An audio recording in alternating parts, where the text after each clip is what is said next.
ಬೆಳಗಾವಿ ನಗರದ ಅಭಿವೃದ್ಧಿಗೆ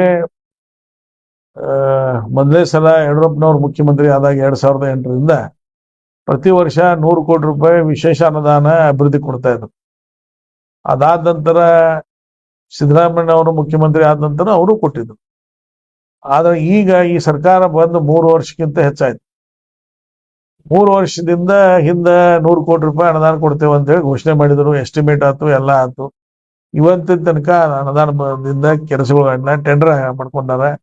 ಟೆಂಡರ್ ಅಲ್ಲೇ ಬೆಂಗಳೂರಿನಾಗ ಮಾಡಿ ಅವ್ರು ಯಾರು ಇಲ್ಲಿ ಕೆಲ್ಸಕ್ಕೆ ಬರ್ತಾ ಇಲ್ಲ. ಅವ್ರು ಇಲ್ಲಿ ಸಬ್ ಕಾಂಟ್ರಾಕ್ಟ್ ಕೊಡ್ತೇವೆ ಅಂದ್ರೆ ಯಾರು ಕಾಂಟ್ರಾಕ್ಟ್ ತಗೋತಾ ಇಲ್ಲ.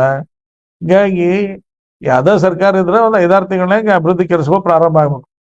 ಇವತ್ತು 3ನೇ ಕಂತು ಬರ್ಬೇಕು ನಮಗೆ. ಖರೆ ಅಂದ್ರೆ 100 ಕೋಟಿ ರೂಪಾಯಿ 3ನೇದು ಬರ್ಬೇಕು. ಪ್ರತಿ ವರ್ಷ 100 ಕೋಟಿ ರೂಪಾಯಿ. ಮೊದಲೇ 100 ಕೋಟಿ ರೂಪಾಯಿ ಕೆಲಸ ಪ್ರಾರಂಭ ಆಗಿಲ್ಲ. ಈ ಕೆಲಸ ಪ್ರಾರಂಭ ಇನ್ನೂ ಆಗಿಲ್ಲ. ಇನ್ನು ಯಾವಾಗ ಆಗ್ತೈತಿ ಯಾರಿಗೂ ಗೊತ್ತೇನು. ಮುಂದಿನ ಚುನಾವಣೆ ಮುಗಿದ ನಂತರ ಆಗ್ತೈತಿ. ಅದಕ್ಕೆ ಈ ಸರ್ಕಾರ ಎಲ್ಲಾ ರಂಗದಲ್ಲಿ ವಿಫಲ ಆಗಿದ್ದದ. ಇದು ಒಂದು ಉದಾಹರಣೆ.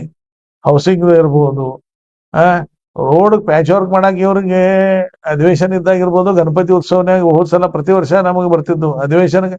ಯಾವ್ದೇ ಸರ್ಕಾರ ಇದ್ರು ಅಧಿವೇಶನ ಬಂದಾಗ ಒಂದು 10ರಿಂದ 15 ಕೋಟಿ ರೂಪಾಯಿ ಕೊಡ್ತಿದ್ರು. ನಗರನ್ಯಾಗ ಪಾಟೋಲ್ಗಳು ತುಂಬಾಕ ಅಥವಾ ಕೆಲವೊಂದು ಎಮರ್ಜೆನ್ಸಿ ರಸ್ತೆ ಮಾಡಕ ಅವು ಕೊಡ್ಲಿಲ್ಲ. ಹಿಂಗಾಗಿ ಈ ಸರ್ಕಾರ ಪೂರ್ಣ ದಿವಾಳಿಯಾಗಿದ್ದದ. ಬೇಕಾದ್ರೆ ನಿಮ್ಗೆ ಒಂದೇ ಉದಾಹರಣೆ ಹೇಳ್ತೀನಿ. ನನ್ನ ಕ್ಷೇತ್ರನ್ಯಾಗ ಸುಮಾರು 200 ಗುಡಿಗಳು ಕೆಲಸ ಪ್ರಾರಂಭ ಆಗಿದ್ದು ನಮ್ಮ ಸರ್ಕಾರದಾಗ ಅಪ್ರೂವ್ ಮಾಡಿ.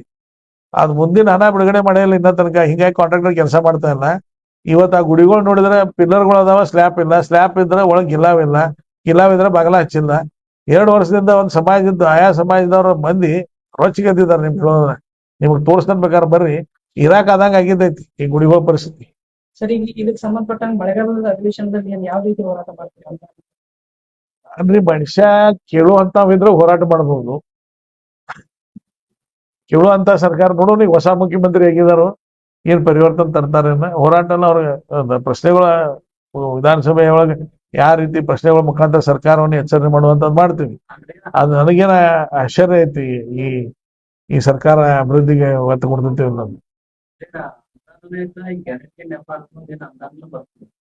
ಅಲ್ಲ, ಅನುದಾನ ಇಲ್ಲ. ಮತ್ತೆ ಸರ್ಕಾರನ್ಯಾಗ ಹಿಂದಿನ ಸರ್ಕಾರ ಏನ ಅವ್ರ ಇದ್ರಲ್ಲ, ಒಬ್ರಿಗೊಬ್ರು ತಾಳೆನೇ ಇಲ್ಲಾಗಿತ್ತು. ಯಾರ ಮಾತು ಯಾರು ಕೇಳ್ತಾ ಇಲ್ಲಾಗಿದ್ರು. ಆ ಪರಿಸ್ಥಿತಿ ಇತ್ತು.